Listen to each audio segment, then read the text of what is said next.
అయితే రైతులకు గాని జరిగిన న్యాయం ఏంది? బీసీలకు, ఎస్సీలకు, ఎస్టీలకు, మహిళలకు అదే విధంగా ఏదైతే యువతకు ఏదైతే చేశారో వాటంతా ప్రజలకి, కార్యకర్తలకి స్పష్టంగా చెప్పడం జరిగింది చంద్రబాబు నాయుడు గారు.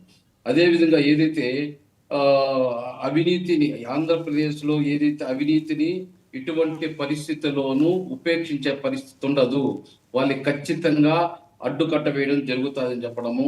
అదే విధంగా డిజిటల్ మనీని ప్రోత్సహిస్తూ కరెన్సీని ఏ విధంగా రద్దు చేయాలి, పెద్ద కరెన్సీని రద్దు చేయాలనేది, అదే విధంగా నేరస్తుల గురించి ఇట్లా స్పష్టంగా ప్రతి ఒక్కటి ఎక్స్ప్లెయిన్ చేస్తూ చంద్రబాబు నాయుడు గారు మాట్లాడడం జరిగింది.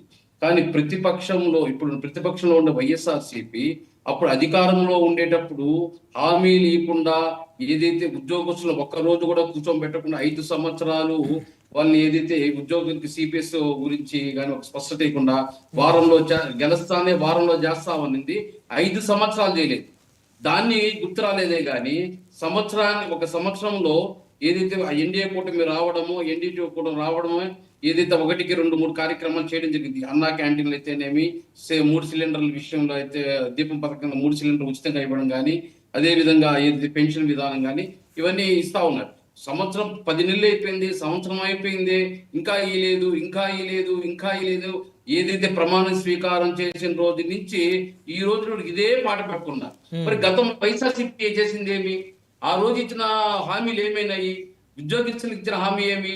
2014 నుంచి 2019 వరకు పదే ప్రతిరోజు దీక్షలు, ధర్నాలు హోదా కావాలని. ఆ రోజు తెలుగుదేశం ప్రభుత్వాన్ని ఒక అడుగు కూడా ముందుకు వేయకుండా అడ్డుపడడం జరిగింది. హోదా లేనిదే, హోదానే సంజీవిని, హోదా లేనిదే మనం ఏం చేయలేమన్నారు. మరి హోదా గురించి ఏమైంది? ఇచ్చిన హామీలన్నీ ఏమైనాయి? మరి 11 సీట్లు ఎందుకు ఇచ్చారు? మనం బాగా పొడుచుంటే, మనం బాగా పొడవలేదు కాబట్టి మనకు 11 సీట్లు ఇచ్చారు. అవన్నీ మనం గుర్తు పెట్టుకోవాలి. సంవత్సరం కాలేదు, సంవత్సరం కాకముందు నుంచే ఇచ్చిన హామీలేంది అని చొక్కా పట్టుకొని నిలదీసి ఏ విధంగా ఇవ్వగలుగుతారు? అంటే ప్రభుత్వం ఏర్పాటైన తెల్లారి నుంచే ఇవ్వాలనేది. అవును బ్రహ్మనాయుడు గారు, ఈ రోజు ఆంధ్రప్రదేశ్ ఏ పరిస్థితుల్లో ఉంది? అప్పులకు సంవత్సరానికి 85,000 కోట్లు కట్టాల్సిన పరిస్థితి వస్తుంది, ఇంట్రెస్ట్. అలాంటి పరిస్థితుల్లో ఏదైతే ఇచ్చిన హామీలు ఆర్థికంగా కూడా నిలదొక్కోవాలి రాష్ట్ర ప్రభుత్వం, అదే విధంగా ఆర్థికంగా కూడా సపోర్ట్ చేయాలి ప్రజలకి.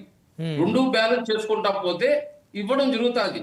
అంతేగాని రావడమే మీరు అన్ని చేసేలేదు 6 నెలల్లో, మేము అన్ని చేసేసినాం 6 నెలలు అంటే మనం అన్ని చేసేసి 11 సీట్లు వచ్చాయి.